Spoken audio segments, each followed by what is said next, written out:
Libra, kumusta po kayong lahat? Okay, so yan Libra, maraming salamat po sa walang sawang pagsubaybay sa ating pong mga reading. And kung ikaw ay bago pa lang sa ating channel, mag-subscribe na po kayo. Then i-click mo na rin yung ating notification bell para lagi kang updated sa ating mga bagong upload. So yan Libra, ang reading pala natin ngayon is monthly gabay reading ngayong March 2025. So tignan natin ganap sa inyo ngayong March. Okay, so bago tayo mag-start, dapat alam mo pa rin ang inyong Sun, Moon, Rising, and Venus sign para sa iba pang guidance o iba pang message para sa'yo. Okay, Libra, Sun, Moon, Rising, and Venus sign. Ano po yung ganap sa kanila? Maibibigay natin guidance para sa kanila ngayong March 2025. Spirit guide. Okay, Libra, Sun, Moon, Rising, and Venus sign. So guys, meron tayong, wow, Wheel of Fortune, luck, change, movement, shift, improvement, and faith. So ang laki ng changes na gagawin mo sa buhay mo, no? Like, sa physical appearance mo, pwedeng mas magiging conscious ka.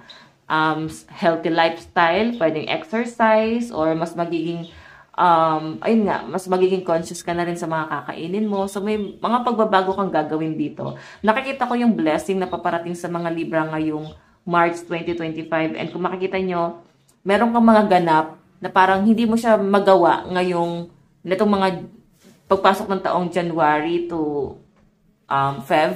Hindi mo siya magawa kasi parang feeling mo hindi ka na motivate or parang feeling mo may something na kulang. So ngayon guys, ito yung pinapakita sa akin. Biglang magbabago yung pananaw mo pag start pa lang ng March, no? May blessing ako nakikita dito sa inyo guys, and kahit paano magkakaroon ng improvement, no? Kasi may mga action ka na nagagawin, may mga ganap na sa inyo. Masasimulan mo siya kasi mismo yung pagkatao mo na yung may gustong gumawa nun or gustong gawin yung bagay na yon. Kasi nga motivated ka na, okay? So sinasabi lang dito guys, magtiwala ka lang sa proseso. So lahat ng mga doubt mo na parang parang pinagdududahan mo tong bagay na to na baka hindi para sa akin or baka hindi applicable sa akin. Parang ganon. So, sinasabi dito guys, magtiwala ka lang. Trust the process. May magandang ibubunga yan. Okay? So, tignan natin Libra, Sun, Moon, Rising, and Venus sign. Libra, Sun, Moon, Rising, and Venus sign. Ganap po kay Libra. Libra.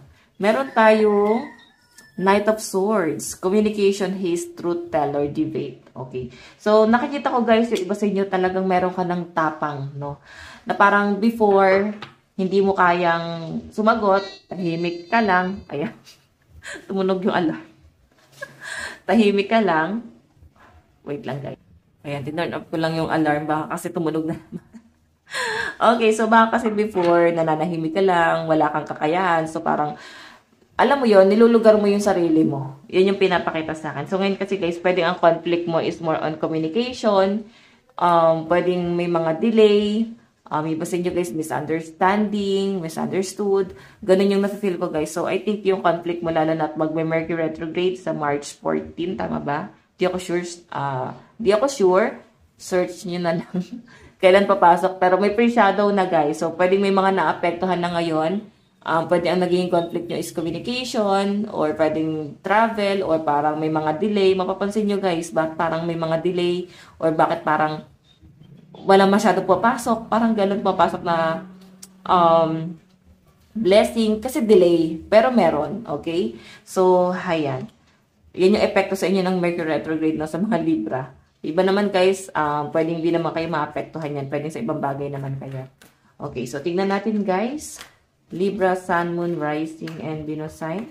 Ganap sa inyo ngayong March 2025. Meron tayong Six of Swords, transition, movement, change, travel, moving on. So may nakikita ko guys, relocation. Siguro iba sa inyo gusto niyong lumipat ng bahay kasi nga may mga misunderstanding kasama mo sa bahay. Medyo ano ka guys, hindi ka kampante. Or pwede naman guys na before kasi sobrang limitado lang yung mga galaw mo. So, parang decidido ka na magkaroon guys ng relocation. Pwede nangyari na nga siya, no? Netong mga nakaraan, nagkaroon na ng relocation. Baka naganap na. Yun nga lang guys, may adjustment ka na gagawin ngayon sa paglipat mo ng bahay or paglipat ng trabaho. May nakikita ko guys, parang makukumpara mo yung sitwasyon mo dati sa ngayon. So, pwede kasi ngayon mas kampante yung mga Libra dito. Okay? May nakikita ko dito guys kung travel. Baka kasi magkaroon ng delay sa mga travel kung may mga plano na biyahe. Pwede kasing magkaroon ng problema sa papeles, like hindi pa ba napaprocess, or delay, pwedeng wala ka pang passport, or kulang sa pinansyal. Yun yung nakikita ko dyan, guys. Okay?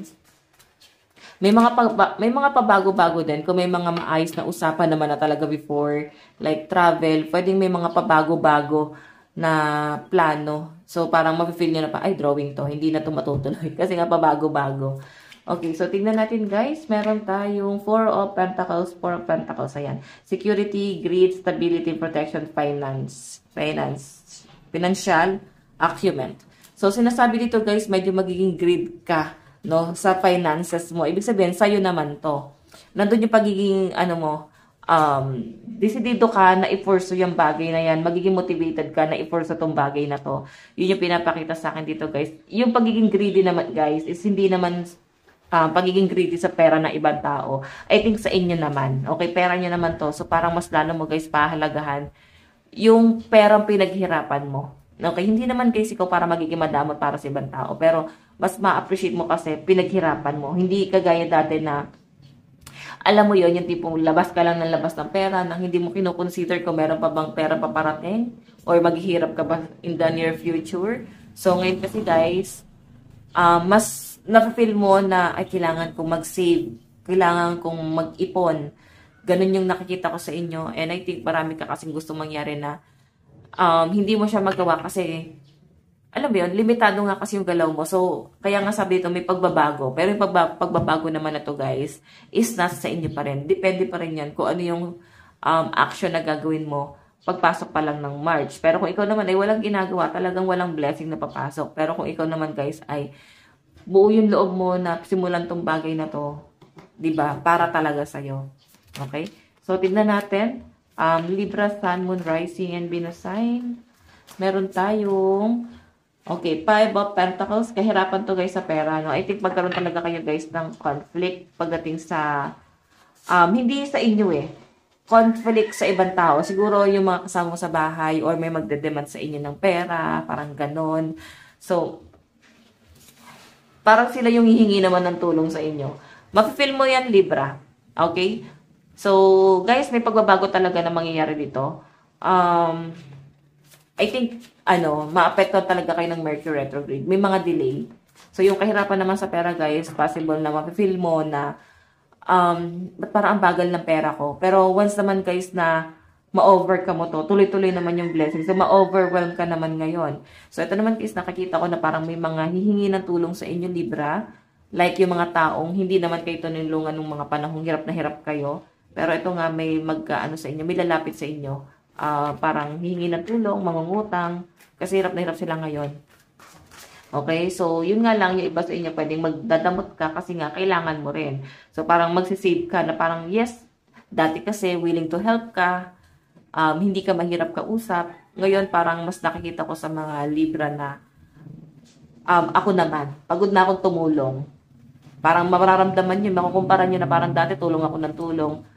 Tapos, alam yun, nakalimutan mo yung sa sarili mo.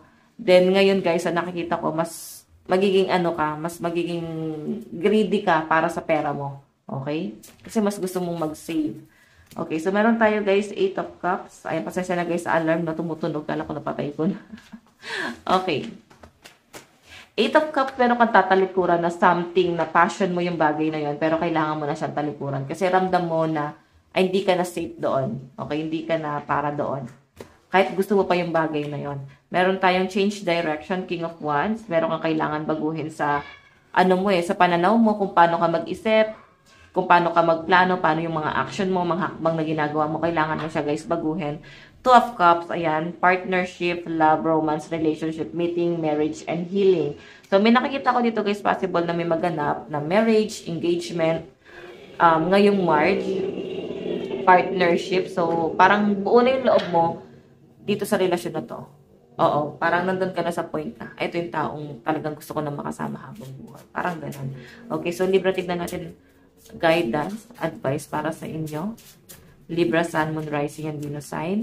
Meron tayong choose love. Di ba, mas pinipili mo yung mga taong minamahal ka. Okay, yung mga taong pwedeng tinalikuran mo, yung mga taong pwedeng piling mo is hindi mo naman guys malalapitan sa panahong walang-wala ka. Okay?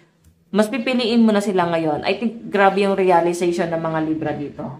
Okay? So, basahin natin guys, if you're struggling with an obstacle or conflict, choose a path of love. Suffering, doubt, and frustration all transform in your presence of love. So, show your love courageously. Show your love openly. Show your love with no strings attached. It's safe to give and receive love. In fact, if you have a hard time with self-love, start outside yourself and work your way in. Showing love to others can be a gateway for loving yourself. Okay, so more on ano guys, giver, no? Pero love lang naman guys. So parang magiging ano ka guys, parang alam mo yun, parang mas magiging mabait ka, mas magiging lovable ka ngayong March. So, I think may something na nangyari kung bakit ganito yung pananaw mo ngayon. Mas na-appreciate mo yung mga bagay-bagay sa paligid mo. So, ayan, Libra, ito lang po ang inyong reading, monthly reading ngayong March 2025. Again, maraming salamat. God bless and love you all. Bye-bye!